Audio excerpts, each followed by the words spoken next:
Hello again, everyone. This is Randy, your Soul Machine Man, and we're looking at the Singer Confidence Quilter. And when they name these, they want to put a warm fuzzy all over you.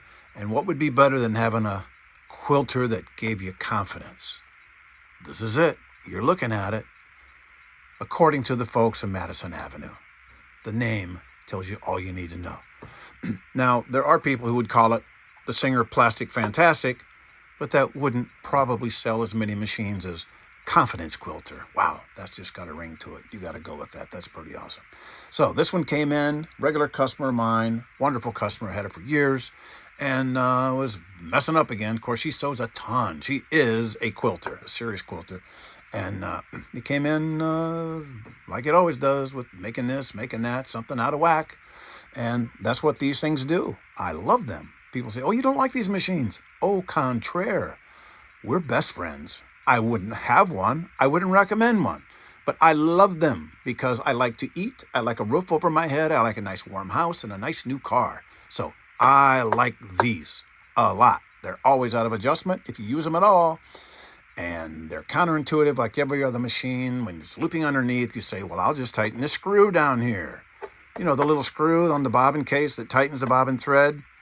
If it's looping underneath, that must be it. Nope, that's exactly what you don't want to do.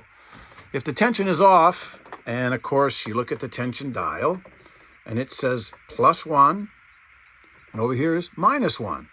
And auto would be in the middle. Well, somewhere between +1 and -1 is perfection. That would be auto. If it's always on auto, you don't have to worry about your tension. A bad stitch is what you're worrying about. A tension is one of the 100 things that'll cause a bad stitch. If that's set on auto, your tension is set. Your tension is set. There's nothing wrong with your tension. Everybody that calls me, my tension's off. And I go, well, is it making a bad stitch? Well, no, is it? What? Is it making a good stitch? Well, actually, it's making a bad stitch. Yeah, you think it's tension because you've turned this knob and you've turned the screw down here. If you turn the screw down here, what you get is what happened here. And of course, everybody wants to fix it, but these things are counterintuitive. You turn this screw down here, it makes it worse. Of course, that wasn't exactly the original problem. See this bottom stitch here, how it's kind of wonky? That's a technical term they teach us in mechanic school. Wonky. Get the right light on it here so you can see. This one has these little bumps and craziness going on. Well, what I did was, after I got it completely adjusted and everything, was making these crazy stitches, I noticed that the daggone stitch looked terrible. I said, what could that be? Oh, the bottom down there was crazy tight. It was pulling the top down. So you weren't getting a real nice stitch. So what we did was loosen the bottom one full turn. And when you're turning the screw down here on this thing, if you're making adjustments for whatever reason, if I make adjustments, they're quarter turns, half turns. If you have to turn it a full turn, you're in the wrong place if you're not getting results. See, it's had this little bumps and bumps, and then up here on top, turned out just nice. It's making a nice stitch, and she's gonna be happy with it. It's gonna sew real good. Real well, actually, if you speak English properly. It's gonna sew real well, and it's gonna be better, but we're trying to fine tune it because when it came in before, it was way off. And the reason it was way off was a couple of things. Number one, let me pull this off the side over here so I can show you what was going on. I'll pull the side cover off. It has 2 or 3 bolts that hold it in place. I'm going to loosen this one without knocking the camera over.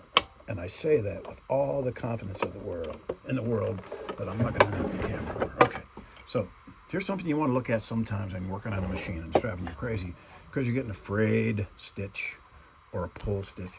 This is all plastic along here, and the thread will set in here, and it'll get in a groove, and it'll cut little places, and the thread will start finding those little places, and it'll start causing the thread to pull. It'll cause it to shred. So you always have to get out your crocus cloth, your file, your emery, whatever, and smooth this. You have to smooth this just like you smooth on your bobbin case when you're reconditioning the bobbin case and it gets rough. The thread whips up against that if it's rough. So your thread's sitting over here, and when you're sewing, it whips around. It'll find a little place, even along here, it'll find little grooves and things. You always have to look for that stuff. Wherever there's plastic and there's thread running on its course, it will absolutely eat up the plastic and you'll have to recondition it. Now let me pull this needle plate off real quick and I'll show you what the original problem was. And it's not unusual. It's pretty much standard fare for all of these machines that have the drop-in plastic bobbin. They have the position bracket. And the position bracket sits right here. Let me get down here so you can see it, because you'll say, I couldn't see it. Your big fat finger was in the way. Well, let's get the big fat finger out of the way and let you see what the heck's going on here. Right there is where the position bracket bumps up against the bobbin case. Right there. This, of course, this screw loosens and tightens. This was sitting way over here, and this was coming in behind this. It was coming in behind it. So whenever you set the position bracket, this is going to be flush with right there. That's going to be flush with that little bump, that little bumper, because that's a little springlet. Your thread slides through there. That's your thread gap. Every stitch the thread comes around, slides through. Let's see if I can do it without the needle plate, without it jamming on me. I might be able to get away with this. I don't know. Comes around, and it slides through. And if anything impedes that movement for a nanosecond, you'll get loops and jams. That's important. Of course, on your bobbin case, you want to make sure this is smooth on here. I usually hit it with crocus cloth, get it nice and smooth. So that was off. Of course, you have an adjustment here that makes this go forward and back, that rocks this back and forth up against that. So if you move it back, loosen this and move that back, it opens the gap up. If you loosen this and move this forward, it closes the gap down. And I like to have a nice generous gap on there so it'll have some movement. Every stitch, it goes left, right, left, right, left, right, every stitch. So inside here has to be oiled. Underneath, you have the oiling wick that needs to be oiled. So always take care of that. Now, in addition to that, the feeders weren't high enough. The feeders have to come just above the needle plate opening. They have to come up through, they have to come up through about that high. You see my fingernail there, about that high. And you'll see the knurled top. People think their feeders are worn out because they're not coming up to the top.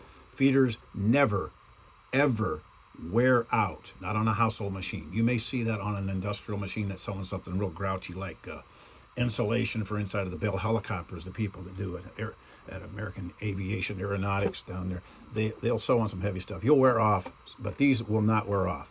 These are metal and fabric is soft. So when these don't come up high enough, it's because, and you do a lot of sewing, they get pushed down. Just part of the process. And back here is the reason why. This, right behind it, is where, let's get the needle threader out of the way. So the focus back here is where, well, I'll get this figured out, I bet you. There you go. Back here, right there, there's a nut on a plastic rod. Not exactly like it is on the, different Vikings and things like that, the Opal and stuff like that. It's not that bad because this is a pretty good size piece of nylon. But you have to unlock this either with your needle nose pliers or a tiny screwdriver, or a tiny wrench rather. You unlock this, and then you get your screwing driver, and after you've unlocked this lock nut, then you turn it to the right to raise them up, and then to the left to lower them down. You're almost always going to be turning to the right. And after a while, you'll run out of threads, and then you can take this and make a real nice paperweight out of it, or a doorstop, because no one's going to replace all that just because it's worn out and it's going to cost more to replace it than it's worth. So you still got a little more adjustment on it. Not a lot, but a little bit of adjustment on it. I have it sewing really nice now, and I'm going to get back to her tomorrow, and she's going to be happy, and she'll be back in business. But if you have one of these, the Singer Confidence Quilter, you might want to think about getting something a little bit more robust, more reliable, maybe something that you can put a little more confidence in. Like, all you're going to do is straight stitch anyhow. I have customers that have all these fancy stitches. All they do is straight stitch forward and back. Get a 301, get a 404, get a Kenmore, get a nice machine that just straight stitches forward and back. You won't have any of these problems because they're made out of, what's that stuff I like so much? Metal. Sometimes it's aluminum, sometimes it's an alloy, sometimes it's steel. But metal is the way to go. These are inexpensive. You throw them away. They're disposable. You know, they'll work for a while, and sometimes a while is a long time. Sometimes it's not. She takes real good care of this one. I've serviced it, I know, half dozen times over the years, every year pretty much. But that stuff has to be done. Feeders have to be set. Thread gap has to be set. Little grooves have to be taken out. Little odds and ends, things that you'll have to deal with because they're flimsy. All right? Singer Confidence Quilter. It's the number 7469. You get what you get, right? Thanks.